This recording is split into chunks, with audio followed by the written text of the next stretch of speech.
Picture this. You finally meet a woman who makes you want to try again. You do everything right. You show her consistency, care, effort. You listen. You plan dates. You remember the small things. And for a while, it works. She smiles more.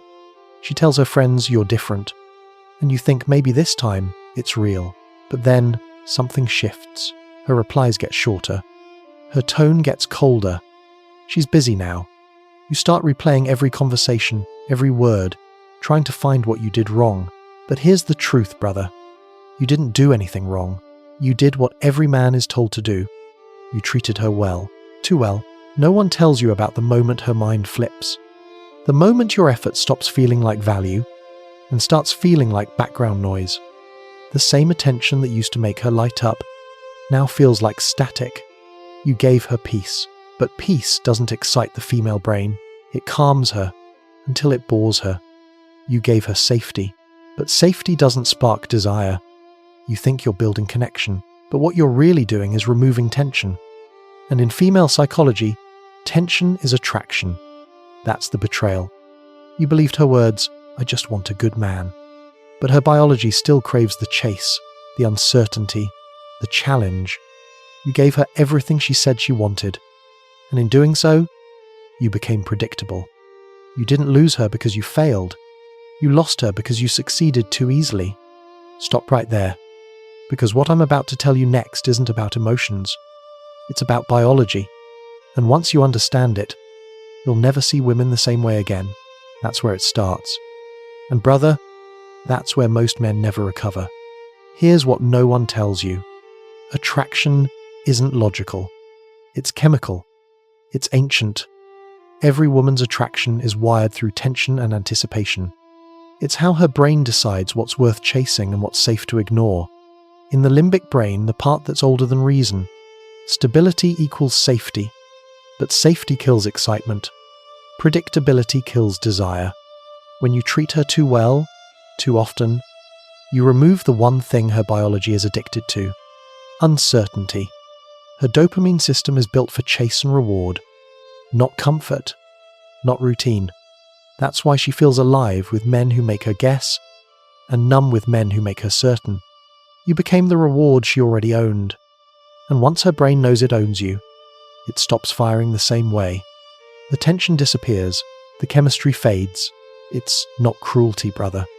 It's programming. You gave her emotional abundance, and her mind translated it as low value. That's the cruel paradox of attraction. The moment you make her feel completely secure, her biology stops craving you. It's not your fault. It's design. Evolution didn't build her for peace. It built her to seek the high of uncertainty and to call that feeling love. Now let's break down how it really happens. Not emotionally, biologically. When you give constant validation, you flood her brain with dopamine. At first, it feels incredible, like a new drug. She can't stop checking her phone. She can't stop thinking about you. But here's the catch. The human brain builds tolerance. What once felt exciting starts feeling normal. And what feels normal stops feeling valuable. It's the same mechanism that kills every addiction.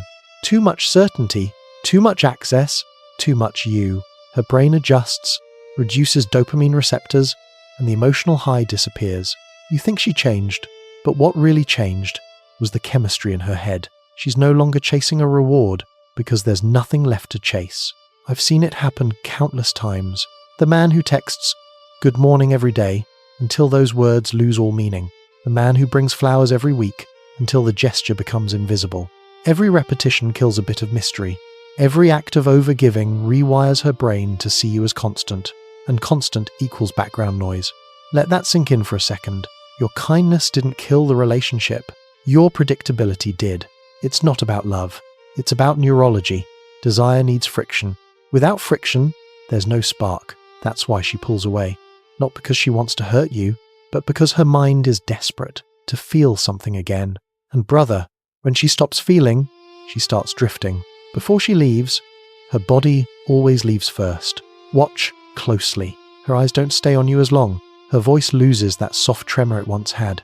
The laughter comes slower, the texts get shorter, and silence stays longer. She'll start saying things like, "I've just been tired," or "I need some space to think." But space never means air. It means distance. She'll scroll her phone beside you, but her mind's already somewhere else. You'll notice it. That subtle delay before she answers. That flicker of detachment in her smile. She still hugs you, but there's no gravity in it. She still kisses you, but it feels rehearsed. The truth is, she's emotionally checking out, testing how much of you can disappear, before she actually misses you.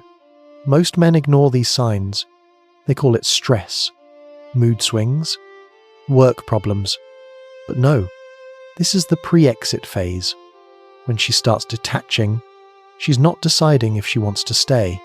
She's rehearsing how to leave. She's reducing dependency, softening the emotional blow, convincing herself she'll be fine without you. And you keep trying harder. More attention, more affection, more chasing, not realizing every act of desperation only proves she's already gone. But that's not when you lose her, brother. The real goodbye doesn't sound like goodbye. It comes in silence, and it's already on its way. There's always a moment, a quiet, invisible second, when something inside her finally snaps. You won't see it happen. No argument, no explosion, just a shift, a silence. She'll look at you the same way, but something's gone.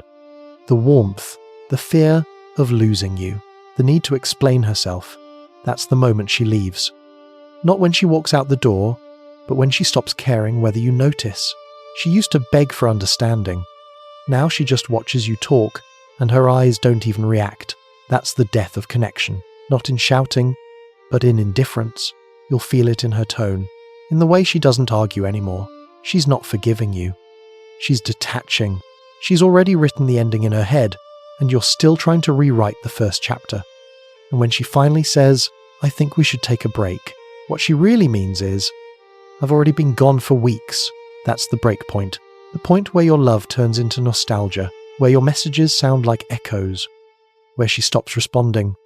Not because she's busy, but because she's free. You'll replay every word, every night, every warning sign you ignored. And then you'll realize you never lost her. You just refused to see her leaving. Silence. That's the first thing you notice after she's gone. The phone doesn't light up anymore. No good morning texts. No pointless arguments. No little pings that told you someone cared enough to check if you were okay. And for the first time in a long time, you feel empty. You scroll through her photos. You replay her voice notes. You wonder if she's thinking about you. She's not. See, brother, this is the part no one talks about. The part where your brain is still addicted to her dopamine pattern. You trained yourself to need her. Every message, every laugh, every little sigh she made after you said her name, that was a chemical loop. Now it's gone, and your mind is going through withdrawal. You think it's heartbreak, but it's biology. It's your brain begging for the hit it used to get every time she smiled. And here's the brutal truth. She's not hurting like you are, because she detached before she left. She already went through this pain, while she was still lying next to you. You're just catching up. That's the aftermath. Not rage, not tears, just that hollow space between memories, where love used to live. You'll try to fill it, with distractions, with new faces, with validation, but nothing fits, because you're not missing her. You're missing who you were when she wanted you. That's the addiction most men never escape. They chase that first high, the one that made them feel like somebody. But listen carefully, my friend. The aftermath isn't punishment. It's purification. It's your biology forcing you to reset, to strip away everything you built around her, until only you remain. The man before the noise, before the constant validation, before the reward imbalance that destroyed you. What comes next depends on what you do with that silence. Don't skip this part, because right here, this is where most men either break or wake up. You want the truth? Here it is. She didn't lose interest because you were too good. She lost interest because you stopped being a challenge. You stopped creating tension. You stopped making her feel, in the beginning, You were unpredictable. She never knew if you'd text back, never knew what you were thinking. That uncertainty had ignited her. But the moment you made her your world, she stopped orbiting yours. That's the paradox no one warns you about. Women say they want safety, but they crave excitement, and those two things rarely live in the same house. You thought love meant consistency. She thought consistency meant boredom. You thought loyalty would earn you peace. She thought loyalty meant stagnation. You see, brother, this isn't personal. It's programming. Evolution designed women to seek stimulation, to chase the man who makes their emotions move. When you give her everything, you remove the chase. You remove the story, and the story is what keeps her addicted. That's the bitter truth. Love isn't about who treats who better. It's about who keeps the tension alive. Modern men don't understand that. They confuse devotion with value. They think being available means being wanted. But the female brain doesn't reward availability, it rewards uncertainty. That's why the man who gives less always seems to get more. It's not manipulation. It's biology. Your consistency was her closure, and her silence is your punishment for not understanding the game. You wanted to be her peace, but she only felt alive in your chaos. That's the cycle, brother. Every man learns it some too late. You can hate it. You can fight it. But until you understand it, you'll keep bleeding for women who only wanted your mystery, not your mercy. That's the bitter truth. So, what do you do now? After the silence, after the chaos, after everything that made you question your worth, you rebuild, but not the way you think. You don't rebuild to win her back. You rebuild to never lose yourself again. See, brother, the problem was never that you cared too much. It's that you made her the source of your meaning. You built your value around her reactions, her attention, her moods. That's why it hurt so bad when she left, because she took your reflection with her. Here's the truth no one tells you. You were the prize the moment you stopped chasing validation. Because attraction isn't about what you give, it's about what you withhold. You have to stop treating your peace like a bargaining chip. Stop performing for affection. Stop proving you're different. You don't earn respect by being the safest option, you earn it by having boundaries. A man without boundaries is a man without gravity. And women, whether they admit it or not, only orbit what has gravity. So build it. Build it through discipline, through silence, through saying no when your instincts say something's off. When she pulls away, don't chase. When she tests you, don't fold. When she loses interest, let her. Because the second you start controlling your reactions, you take back your power. That's the beginning of masculine peace. Not detachment, not bitterness, just quiet strength, the kind that doesn't beg, doesn't prove, doesn't explain. You'll notice something strange when that happens. The same women who ghosted you start circling back. The same world that ignored you starts to pay attention again. Not because you became someone else, but because you finally remembered who you were before the need to be loved corrupted you. That's the real solution. You don't have to manipulate anyone. You don't have to play games.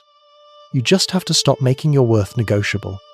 The moment you stop chasing approval, you become the storm she can't control.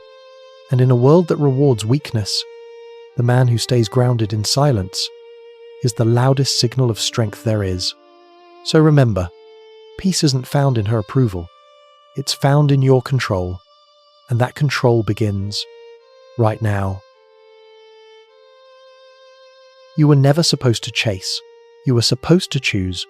But somewhere along the way, you forgot that your time, your attention, your energy are currencies, and every time you give them without demand, you lower their value. The world told you that love means sacrifice, that good men give endlessly. But the truth is, a man who gives without measure isn't kind, he's invisible. You were taught to earn affection, to prove your worth through effort, but real value doesn't negotiate. It simply is. You don't need to be colder, you just need to be clear about what you want, what you tolerate, and what you'll never chase again. Because the man who knows his worth doesn't fight for attention. He attracts it by existing on his own terms. So let them call you distant. Let them say you've changed. Because change is what happens when a man stops apologizing for his gravity. Remember this: you are not defined by who stays. You're defined by who you remain when they leave. And if you can look in the mirror after all the noise and still see a man who refuses to bend just to be seen, then you've already won. Remember who you are, not who they told you to be, not who you became when you were desperate to be loved, but who you were before the world taught you to forget your value. That's where your power lives, that's where peace begins, and that is the truth they never wanted you to learn.